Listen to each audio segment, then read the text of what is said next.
Hello friends, ಎಲ್ಲರಿಗೆ ನಮಸ್ಕಾರ.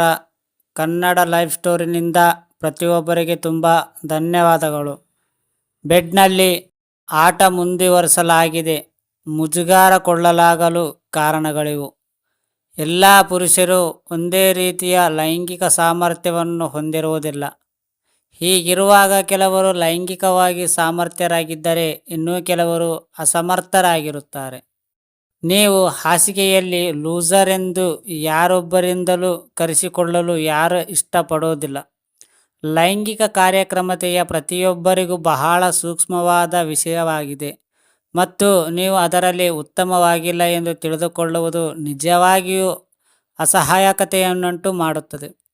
ಪುರುಷರು ಹೆಚ್ಚಾಗಿ ಹಾಸಿಗೆಯಲ್ಲಿ ಲೈಂಗಿಕ ಕಾರ್ಯಕ್ಷಮತೆ ಹೊರತೆಯಿಂದ ಬಾಳುತ್ತಿದ್ದಾರೆ. ಸಂಭೋಗದ ಸಮಯದಲ್ಲಿ ತಮ್ಮ ಸಂಗಾತಿಯನ್ನು ತೃಪ್ತಿಪಡಿಸಲು ಸಾಧ್ಯವಾಗದಿದ್ದಾಗ ಅವರು ಮುಜುಗರ, ನಾಚಿಕೆ ಮತ್ತು ಸಂಪೂರ್ಣವಾಗಿ ನಿರಾಶೆ ಅನುಭವಿಸುತ್ತಾರೆ.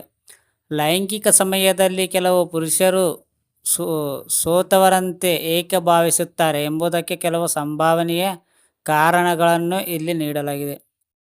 ಹೆಚ್ಚಿನ ಪುರುಷರು ಆಕಲಿಕ ಸ್ಖಲನದ ಸಮಸ್ಯೆಯಿಂದ ಬಾಳುತ್ತಿರುತ್ತಾರೆ.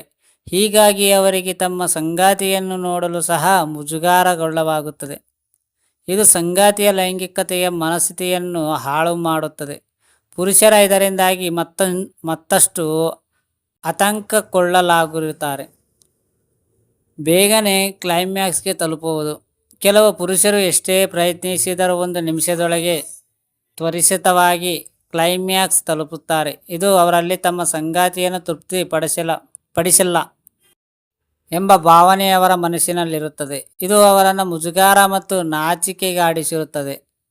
ಮಹಿಳೆಯರು ಲೈಂಗಿಕ ಪರಾಕಾಷ್ಠೆಯನ್ನು ತಲುಪಲು ಸಾಕಷ್ಟು ಸಮಯ ತೆಗೆದುಕೊಳ್ಳುವುದರಿಂದ ಪುರುಷರ ಮನಸ್ಸಿನಲ್ಲಿ ಒಂದು ರೀತಿಯ ಹೊರಗು ಇರುತ್ತದೆ. ನಿಮ್ಮ ಸಂಗಾತಿಯ ಟಿಕೆಟುಗಳನ್ನು ಆಲಿಸುವುದು. ಕೆಲವು ಮಹಿಳೆಯರು ತಮ್ಮ ಸಂಗಾತಿಗೆ ತಮ್ಮ ಮನಸ್ಸಿನ ಮಾತುಗಳನ್ನು ಹೇಳಲು ಹಿಂದೆ ಸರಿಯುವುದಿಲ್ಲ. ಅಂತಹವರು ತಮ್ಮ ಸಂಗಾತಿಯ ಲೈಂಗಿಕ ಕಾರ್ಯಕ್ಷಮತೆಯ ಬಗ್ಗೆ ಟೀಕಿಸುವುದು ಮತ್ತು ಅವರನ್ನು ಲೂಸರ್ ಎಂದು ಕರೆಯುತ್ತಾರೆ. ಪುರುಷರನ್ನು ಕೈಲಾಗದವರು ಎಂದು ಟೀಕಿಸುವುದು ನಿಜಕ್ಕೂ ಅವರ ಸ್ವಾಭಿಮಾನವನ್ನು ನಾಶಪಡಿಸಿದಂತಾಗುತ್ತದೆ. ಕೆಲವರಿಗೆ ತಮ್ಮ ಕಂಫರ್ಟಬಲ್ ಝೋನ್ನಿಂದ ಹೊರಬರಲು ಇಷ್ಟವಿಲ್ಲ. ಕೆಲವು ಪುರುಷರು ತಮ್ಮ ಆರಾಮ ವಲಯದಿಂದ ಹೊರಬರಲು ಇಷ್ಟಪಡುವುದಿಲ್ಲ. ಹಾಗಾಗಿ ಲೈಂಗಿಕತೆಯ ವಿಷಯದಲ್ಲಿ ಹೊಸ ಲೈಂಗಿಕ ಭಂಗಿಯನ್ನು ಪ್ರಯತ್ನಿಸಲು ಇಷ್ಟಪಡುವುದಿಲ್ಲ. ತಮ್ಮದೇ ಆದ ಮೂಲಭೂತ ಲೈಂಗಿಕ ಭಂಗಿಗಳನ್ನು ಮಾತ್ರ ಪ್ರಯತ್ನಿಸುತ್ತಾರೆ. ಇದರಿಂದ ಸಂಗಾತಿಗೆ ಬೇಜಾರವಾಗಬಹುದು. ಸಂಗಾತಿಗೆ ಬೇರೆ ರೀತಿಯ ಲೈಂಗಿಕ ಭಂಗಿಯಾವುದು ಪ್ರಯತ್ನಿಸುವುದು ಇಷ್ಟವಿದ್ದರೂ ತನ್ನ ಸಂಗಾತಿಯಿಂದ ಏನನ್ನು ಮಾಡಲು ಸಾಧ್ಯವಿಲ್ಲ ಎಂದು ಭಾವಿಸುತ್ತಾರೆ. ಸ್ವಾಭಿಮಾನ ಮತ್ತು ಆತ್ಮವಿಶ್ವಾಸದ ಕೊರತೆ.